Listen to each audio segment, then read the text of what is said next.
नमस्कार, आपण पाहत आहात आम्ही नेवास्कर न्यूज। आता पाहूया आजच्या ठळक आणि महत्त्वाच्या बातम्या। सोनईच्या श्रीरामवाडी शिवारात गावठी कट्ट्यासह आरोपी जेरबंद, 2 जिवंत काडतुसे जप्त। नेवासा तालुक्यातील सोनई जवळील श्रीरामवाडी शिवारात स्थानिक गुन्हे शाखेने मोठी कारवाई करत एका आरोपीला गावठी कट्टा व 2 जिवंत काडतुसांसह ताब्यात घेतले। अमोल रावसाहेब विटणोर, राहणार मांजरी, तालुका राहुरी याच्याकडून सुमारे 32,000 रुपयांचा मुद्देमाल जप्त करण्यात आला।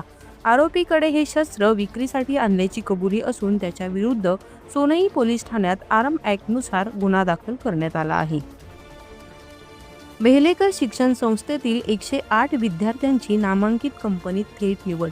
नेवासा तालुक्यातील भानशिवरा येथील सुलोचना बेहलेकर शिक्षण संस्था संचालित ज्ञानेश्वर पॉलिटेक्निक व ज्ञानेश्वर खाजगी औद्योगिक प्रशिक्षण संस्थेतील 108 विद्यार्थ्यांची कॅम्पस इंटरव्ह्यूद्वारे थेट निवड झाली आहे।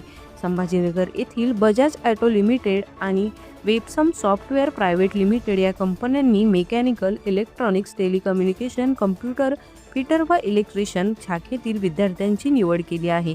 ग्रामीण भागातील विद्यार्थ्यांना दर्जेदार तांत्रिक शिक्षण आणि 100% रोजगाराची संधी देण्याच्या उद्देशाने हा उपक्रम राबवण्यात आला।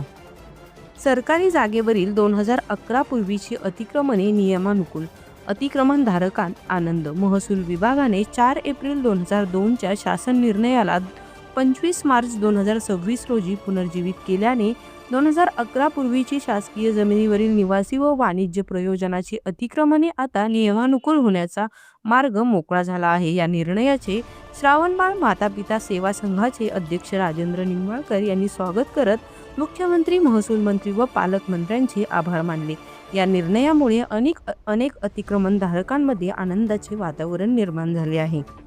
महिलेवरील अत्याचार प्रकरणी 4 जणांवर गुन्हा दाखल, आरोपी अद्याप फरार। शनी शिंगणापूर पोलीस ठाणे हद्दीतील एका गावातील 30 वर्षीय महिलेवर अपहरण करून शारीरिक अत्याचार केल्याप्रकरणी 1 जणाविरुद्ध तर शिवीगाळ व मारहाणी प्रकरणी अन्य 3 विरुद्ध गुन्हा दाखल करण्यात आला आहे।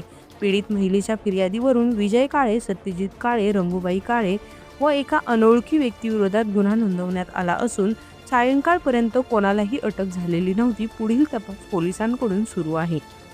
कृष्णाचा अवतार सांगत नेवासा येथील व्यावसायिकाची लाखोंची फसवणूक, अशोक खरातवर गुन्हा दाखल। नाशिकच्या सरकारवाडा पोलीस ठाणे हद्दीत जादूटोणा व अंधश्रद्धेच्या नावाखाली नेवासा येथील व्यावसायिकाची फसवणूक झाल्याचा धक्कादायक प्रकार उघडकीस आला आहे।